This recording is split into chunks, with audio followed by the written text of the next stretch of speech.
So I just got done making my spoiler-free review, and now I'm going to kind of do a more in-depth talk about these stories, starting with the Fellowship of the Ring. Again, I didn't say it, but I'm talking about the Lord of the Rings. This is my spoiler-filled discussion of the Lord of the Rings, and this video will specifically focus on the Fellowship of the Rings. Basically, what a Fellowship of the Rings, Fellowship of the Ring. This is the first part of the 3 books that the Lord of the Rings was split into. My window is open, so you're going to hear some noise. I think that might actually be nice. I don't know. But basically, I took notes while reading, and I'm just going to be going through those notes and talking about it. These are going to be longer videos. That is kind of the point. And yeah, spoiler warning. Huge spoiler warning. We're going to be talking about literally any part of the story. So yeah. So first part, I broke up these like discussions or these thoughts into things I liked, things I didn't like. It's pretty simple way of doing it, but it really helped me get my thoughts out and make opinions about things. So first thing I wrote is I really enjoyed being in the Shire. I think when I read The Fellowship of the Ring for the first time, I kind of found that part boring, and I really wanted to just get on with the adventure, especially in The Hobbit, I would say. I kind of felt that way a little bit the first time I read it. But in The Lord of the Rings, I really enjoyed the time we spend in the Shire at the beginning. And I think that part is actually really, really important that we spend that time in the Shire, because when the characters are, again, spoilers for all parts of Lord of the Rings, so I'm going to be referencing back and forth between all books. This isn't just a discussion for Fellowship of the Ring. I recommend reading all the books before watching this. So the time we spend in the Shire at the beginning is very important because we see how pleasant, how serene, and inviting it is. It's a very nice place to live. The issues that they deal with are, you know, minor things, and it's just nice to live there. And that's important because when the characters are in Mordor and things are really dark and grim and gritty and nasty, we know why they miss the Shire so much. We can see the contrast between the two and how difficult it is for the hobbits to exist in these conditions. And that goes for both Frodo and Sam, and then also Merry and Pippin too. Even though Frodo and Sam, it applies to them a little bit more. And without that, we wouldn't have understood as much. You know, maybe it would be implied, but the Shire is amazing. I love it so much. I want to live there. But yeah, I think if that feeling wasn't there, it would be harder to resonate with their longing for their home. Kind of almost as we long for it, or at least I do. I think it's great. The other thing I have a note is I like that Farmer Maggot ends up being friendly. In the movies, he's kind of only seen as like the bad guy, not bad guy, but this scary hobbit with the scythe that's trying to get you. But I like that he ended up being friendly. I think that was cool. I actually liked Farmer Maggot a lot. I thought he was great. I thought the Fellowship, everyone in the Fellowship was established wonderfully. So it's very clear who the main characters are in this story. We aren't just having random people. Every single person in this group has a personality that matters and is going to impact the group in some way or another. And I like how, like, throughout this journey, they're kind of learning to get along with each other, because they are literally as different as it gets, unless there's like an orc in their group. You literally have all peoples of this world trying to get along together, including Gandalf. So I thought that was great. Even the two different kinds of like humans are different from each other. So yeah, I thought that was great. I like that they aren't all immediately friends. It isn't just like, oh, we're all buddies. Like some of these people just met for the first time, and of course they wouldn't get along perfectly. It makes sense why, but they all have a similar mission or a similar path, and even if their differences are there, they have this combined mission that propels them forward. And I really enjoyed that. It was just more nuanced than I remembered, the group dynamic there. I I have something that says I like that the first part of the Lord of the Rings feels a little more mellow, and more similar to The Hobbit. So yeah, I in the Fellowship of the Ring is feels more like an adventure, kind of like The Hobbit. We're going on our quest, and yeah, it's kind of bright and hopeful compared to the next two books, which are considerably darker than this first one, in my opinion.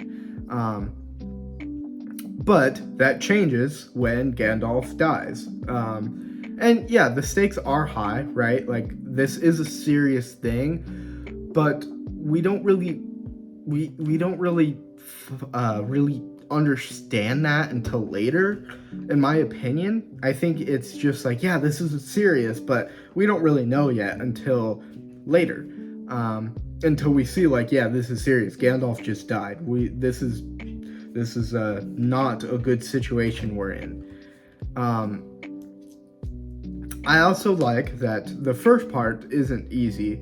Like, it's getting out of the Shire alone is dangerous, and that kind of goes against what I just said. But I think it's still important that that part feels dangerous, so that the stakes are higher than The Hobbit. I'm not saying it feels exactly like the stakes of The Hobbit. The stakes are higher because of that, because it's even getting out of the Shire is difficult. And they really need to be in this group to get through this mission. So I think the stakes are set well that way, and I enjoyed all that time. Yeah, and also that, like, first part of the Fellowship of the Ring, where they aren't even at Rivendell yet, really makes that part of Middle Earth feel very big. I think in The Hobbit that feels like a small part of the world, in my opinion. But in this book, that is a whole, like, land over there. That's not just a little part of this world. Like, that is a huge, region with tons of lore in it that is connected but separate from the rest of this world, I guess. I like that the lore is generally pretty gentle in this first book, but it still immediately feels bigger than The Hobbit. Yeah, there is stuff hinted at, like the I can't remember what it's called, the tower that they kind of stay in when they're attacked by the ring wraiths, and the barrows, the barrow downs, all that stuff is just super cool. Okay, so here comes a hot take. I don't know, maybe this isn't unpopular. Aragorn is the best in this book, in my opinion. This is my favorite time period of Aragorn. I like how mysterious he feels, and yet he is friendly and loving and caring. I don't get that as much in the other books. I'll talk about that more in the other videos, but I really think Aragorn is better in this first part of the story. I just really liked him more, and yeah, I didn't like him as much in the other books, which I'll explain why later, but yeah, I liked Aragorn more here. I also think Gimli and Legolas are best in this book because it shows the development of their friendship. I don't feel as strongly about, like, them being better in these books compared to the second and third, but I still like them best in these books purely because I can see their friendship develop. In the next books, it's just kind of like wholesome, like, oh yeah, they're friends. at that point, and it's nice, and I like it. But I just like seeing their friendship develop a lot in this first book. Um, I also like Gimli's like admiration of Galadriel. I thought that was really cool and special. And yeah, I just love Gimli in this book. I love Gimli in general. I think Gimli is great in all the books. Um, Out of the two, like Gimli and Legolas, I personally like Gimli more. And yeah, it was just really cool seeing him. Uh, it really, I think his like response to Galadriel, or like his view of her, is really helps elevate her like status, I guess. Because even Gimli's like, yeah, what, I don't care, and then he sees her and he's like, okay, never mind, guys. This is the most amazing place I've been in the world. Stuff like that. It really sells Lothlorien quite well. I'm kind of going all over the place because I'm going to talk about Gandalf. I knew what would happen to Gandalf. I've read this book before. I've seen all the movies. But I think it still hits hard because I got to experience or see how the characters react to what happened. And that I think is really what sells the emotional impact in these books, is not necessarily the thing itself that happens, but how the characters react to it. I think that's not a new thing. I think that's well, understood as the reason why something is sad or whatever in books, is because you're feeling how the characters feel to this sad thing that has happened. And then also just Gandalf is just such a great character. He's so like nuanced. He gets grumpy, he gets irritable, but he's also friendly and kind, very, very friendly, and he's incredibly intelligent. Um, he is just the perfect, like, wise master type of character, wise wizard. And even though I've seen that trope, even in Star Wars, Gandalf is just special in my opinion. He's just special, even though he's like one of the first types of his type of character. The execution is just amazing.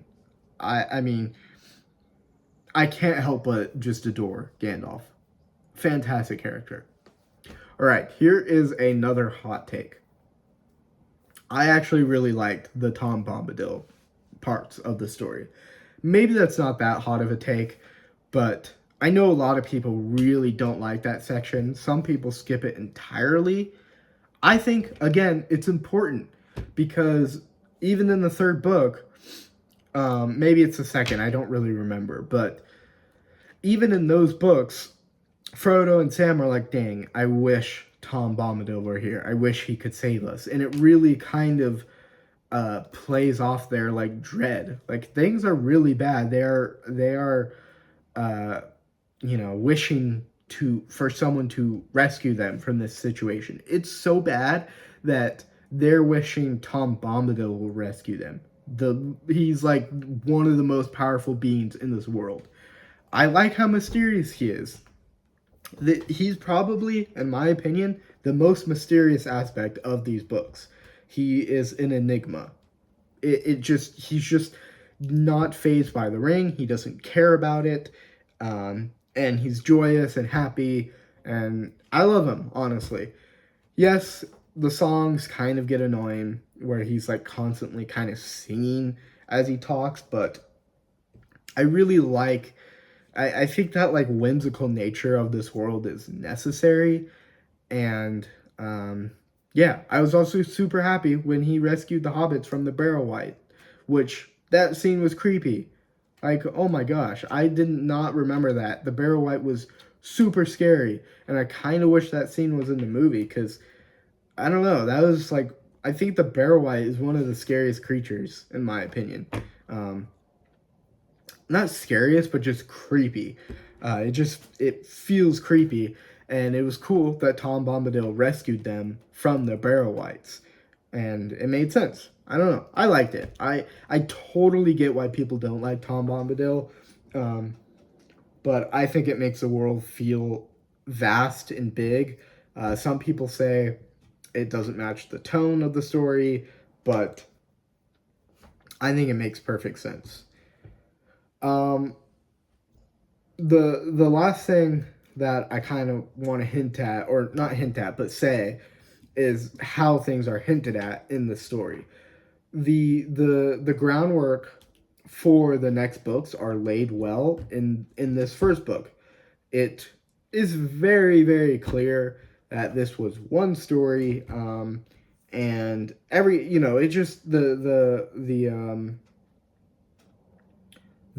through line of the story is just great. Like, the flying ring wraiths are kind of hinted at, the presence of Golem. There's like great continuity, but things aren't spelled out for you. We don't know that Legolas shot down the flying ring wraith. I mean, I believe that's what happened, right? And I like that Tolkien doesn't tell you things right off the bat. He's actually really good at that. He's really good at building suspense. I think I haven't really heard people talk about that enough, but Tolkien's really good at writing suspenseful stuff, and it really makes his books entertaining. This story, he kind of has two. I feel like he has two modes of writing, where he has like, okay, I'm telling you lore, and then there's also the like, I'm telling you a story, and he's really good at both. But I feel like he doesn't get enough credit for. Maybe I'm totally not right about this. Maybe he does get plenty of credit for this. I don't know. But personally, I felt that he wrote suspenseful stuff super well, and he builds suspense super well. It's great, and he builds mystery super well, and that is really increased upon in the following books. As for cons, like things I didn't like, I had a hard time thinking of any. I really thought this first book was perfect. I loved everything about it. Yeah, this first book was perfect. I got through this one so quickly. Not that that's a measure of how good it is, but I didn't ever have difficulty reading this first book. It's one of my favorite. I mean, I love all of it, but I just think the story is established so perfectly in this like first third of the story, and Gandalf falling and dying is a fantastic twist, even though everybody knows it's going to happen unless you literally. I mean, I feel like anybody who hasn't even seen the Lord of the Rings films knows this is going to happen. Maybe not, I don't know. But I still think it's a great twist because, like I said, until that point, this story feels more like The Hobbit. It feels like a bigger Hobbit with higher stakes, but when Gandalf falls, then things go to a new level. Then that is really when this differentiates itself from The Hobbit, in my opinion. Because Gandalf is an established character. He is kind of this character that's always been outside of, danger, and seeing him fall and die, I guess, is tough, even if you know what's gonna happen. So I think, yeah, it's great. I love this. I love the Fellowship of the Ring, and I don't have anything negative to say about it. That's not going to be the same for the following two books, but yeah, that's going to be it for this video. I hope you enjoyed. Let me know what you thought. Let me know if you disagree with anything I said here. I would love to read it and talk about it in the comments. And yeah, I will see you guys for the next one.